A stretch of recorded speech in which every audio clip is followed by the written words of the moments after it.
The sun was not high yet, and the courthouse still held the cool of night. The stone steps were damp with dew. People spoke in quiet voices and then fell silent again, like they were waiting for rain. Grace Miller stood near the rail with her hands clasped around a worn letter. The paper had soft edges from being read too many times. Her father's name was at the bottom. He had written it the last week he could still hold a pen. She kept it because the letter felt like a hand on her shoulder when the rest of the world turned away. The sheriff pinned the day's notice on the board. The county clerk set a small wooden box on the folding table and counted out receipts one by one. A few men joked, but their voices dropped when Grace looked up. She had slept little and ate less. Her dress was clean and plain. Her boots showed dust and the crease of hard use. She had tried to tie her hair neat, but a few brown strands had a way of falling across her cheek and catching the light. She did not want a scene. She did not want pity. She wanted the thing to be done and over. The taxes had slipped behind when her father got sick. She had worked the land with him as long as she could. Then the hospital bills came. Then the winter came. By spring, the county letter came too, with words that felt colder than snow. She had brought a small list of names to ask for help. Most of those doors did not open. The ones that opened had kind eyes but tight mouths. Everyone had their own bills. Everyone had their own worries. She did not blame them. She only stood a little straighter and said thank you and kept going. The clerk called for order and read the first lot. It was her land. The pasture. The small orchard that never gave much fruit but always smelled sweet in July. The small house with the tin roof that rattled in storms but had kept them safe every year till now. People shifted. Some checked their watches. Others glanced at Grace and then away. She told herself not to tremble. She did not want to waste tears where strangers could see. Please, she said quietly to the clerk, do it quick. The clerk gave a small nod. He was not cruel. He had watched her bring eggs and preserve jars to the market for months. He had seen her on the road at dawn. He cleared his throat, lifted the gavel, and spoke the rule. The starting bid by law would be $1. From the edge of the crowd, a tall man in a pale work shirt paused. Eli Ward had come late on purpose. He did not like crowds. He did not like the way voices carried here, like stones thrown across water. He had spent the early morning at his north pasture and had dust on his sleeves from a gate hinge that wanted oil. He was not a hero. He did not wake up with fine plans. He came because he had heard her land was on the list and because her father once helped him when he was young and had more pride than sense. Years ago, Eli broke a wheel on a wagon after a storm. Her father found him on the road, gave him a ride, and fixed the wheel with calm hands and almost no words. He would not take $1 for it. He only said, pay it forward one day. You will know when. The gavel hovered. The clerk's voice rang out. Opening bid is $1. The courthouse porch went still. A fly tapped at the glass of the notice board. A woman coughed and stopped herself. Grace looked at her shoes. She could feel the weight of eyes on her back. She thought of the creek that ran behind the house. She thought of the old pear tree where her father liked to sit when he was too tired to walk far. She thought that she would not go back to the porch after today. She would find another room, another job. She would box the letter and the few photos and put them on a shelf that did not smell like home. Do I have one? The clerk asked. It was supposed to be a formality. Someone always started the price. Then others added 5 or 10 and the sale went on. Today no one spoke. The men with hats pulled low looked at the sky. The men in clean boots looked at their lists. Grace felt the moment stretch until it hurt. Eli lifted his hand. 1, he said. The word was plain. It did not tremble. It did not boast. It only was what it was. The clerk looked for a second bid. He said, I have $1. Do I hear more? He waited. He scanned the faces. The air did not move. The courthouse clock ticked and seemed loud as a hammer. $1 going once, he said. Going twice. He nodded and brought down the gavel. Sold for $1. A murmur went through the crowd, the kind that happens when people see something simple and do not yet know what to think about it. Some thought it was a smart bargain. Some felt a pinch of shame because they had kept their hands still. One man near the steps gave a little laugh, then stopped when his wife placed a hand on his arm. Grace did not look up. She could not. Her breath came thin. She did not feel anger. She felt empty, like a road with no fence line. She told her feet to move. She walked to the table because that was what came next. She told herself to be careful with her words. She could still choose Grace. Eli walked to the table, too. He took off his hat and held it by the brim. Up close, his eyes were clear and steady. There were small lines at the corners that came from sun and from squinting into wind. He had the look of a man who fixed things with his hands more than he spoke about them. He nodded to the clerk. He set a folded bill and some smaller bills on the table to cover fees and what was due. He did not count them out loud. The clerk did the counting and gave a small nod again. Then Eli did the thing that later would make people talk at supper tables and lower their voices so the children would not hear, and twist it into something it was not. He took the deed the clerk had prepared. He signed where he was told. He slid the paper back. The clerk stamped it and pushed it toward him. He took it. He turned to Grace and set the deed down between them, the way a person might set down a cup of water for someone who had walked a long way. "It is yours," he said. Grace blinked. She did not at first understand the words. The porch, the faces, the steps seemed to shift like heat above a road. "I cannot take a gift," she said. The words fell out before she had time to weigh them. "I did not earn it." "It is not a gift," he said in the same calm tone. "It is a choice. I paid what the law asked.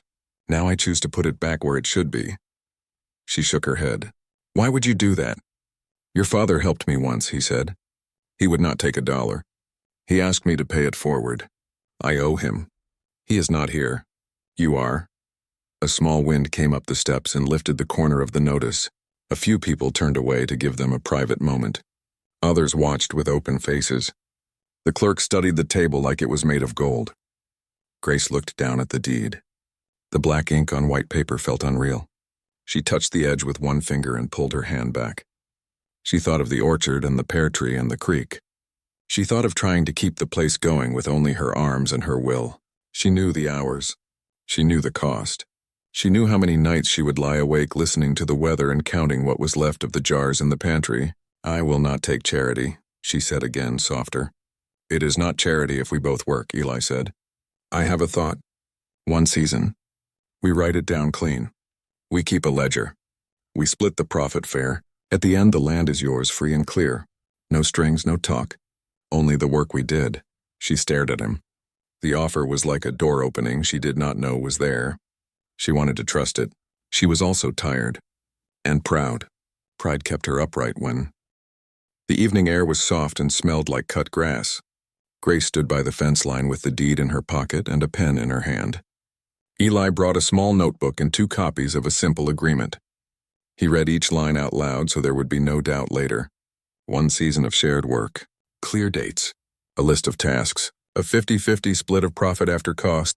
At the end, the land would be Grace's alone with no debt and no promise owed. They both signed. Eli tore out the copy for her and watched her fold it twice and slide it into the same pocket as the deed. Her hands were steady now. They shook the old way, palm to palm, and that was that.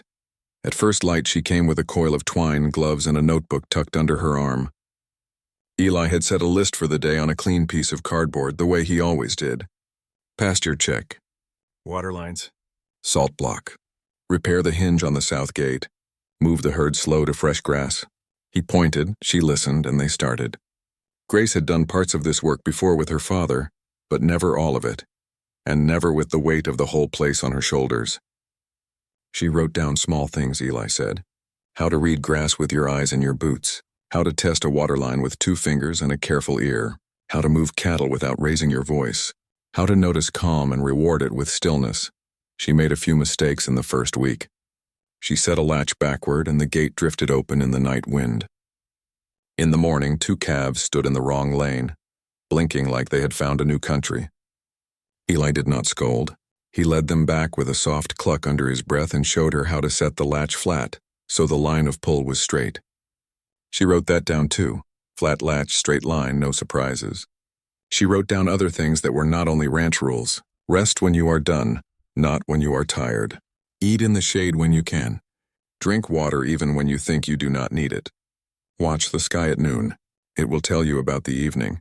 Her hands toughened in a few days. The first blisters broke and healed.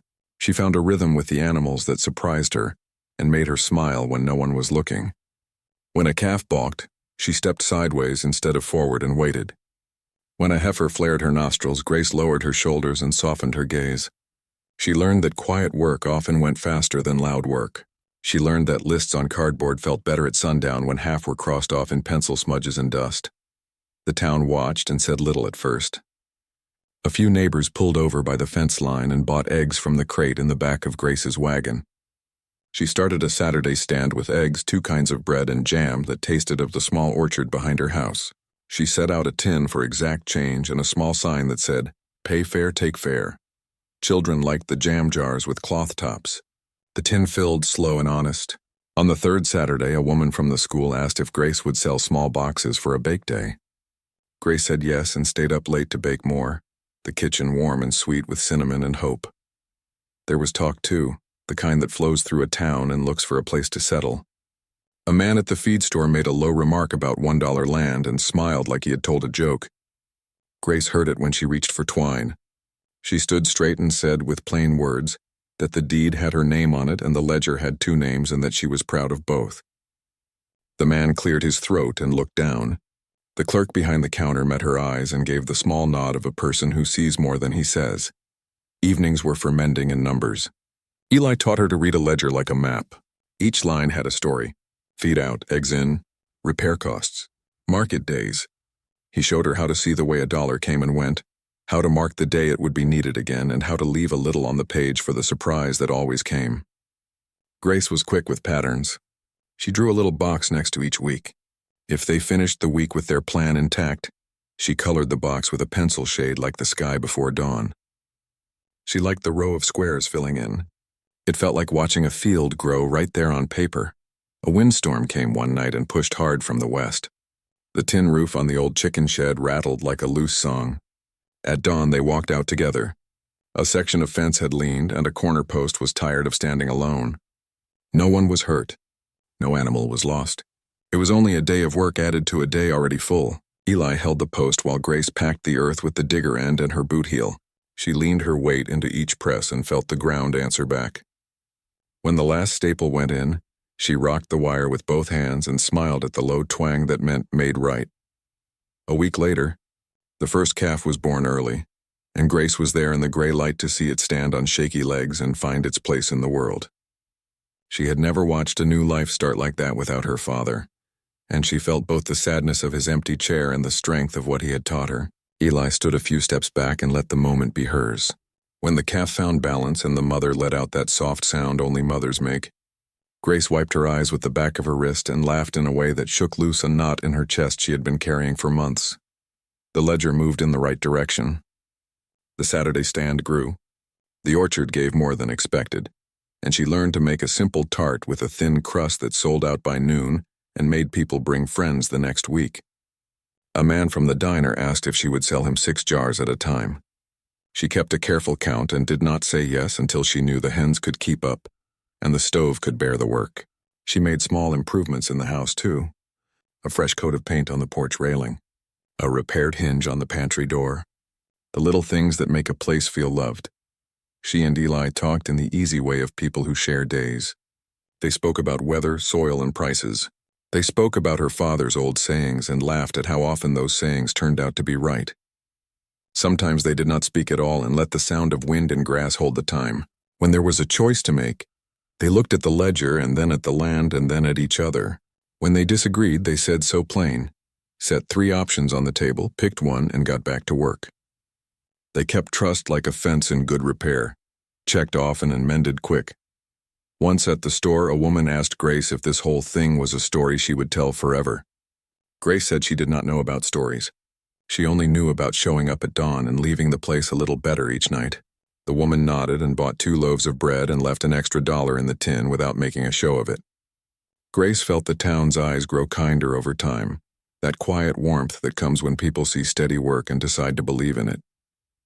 Mid-season, a small challenge arrived in the mail.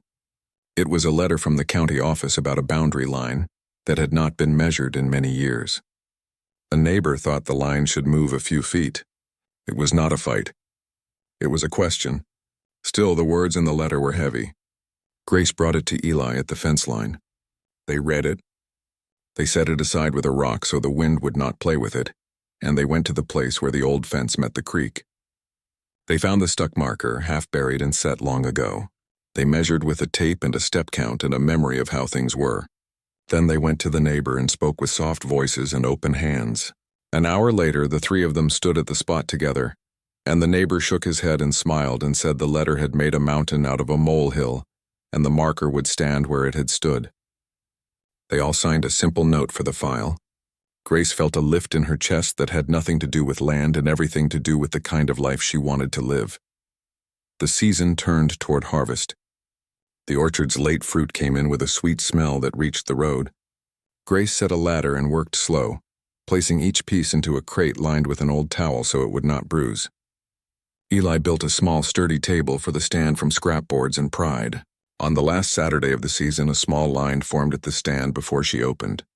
She passed out jars and loaves and tarts with both hands and laughed when a boy held a mason jar up to the light like it was treasure. That evening, she and Eli sat at the small kitchen table with the ledger open and a plate of warm bread between them. She read the numbers twice and then looked up. The profit after costs was real. She traced the total with the tip of her finger and felt her father's letter in her pocket like a soft weight, like a heart steadying after a long run. She counted out Eli's share in cash and placed it on the table. He did not push it back. He counted it, put it in an envelope, and tucked it into his shirt pocket. The act felt right. It honored the work. It honored the agreement they had made with clear eyes and ink.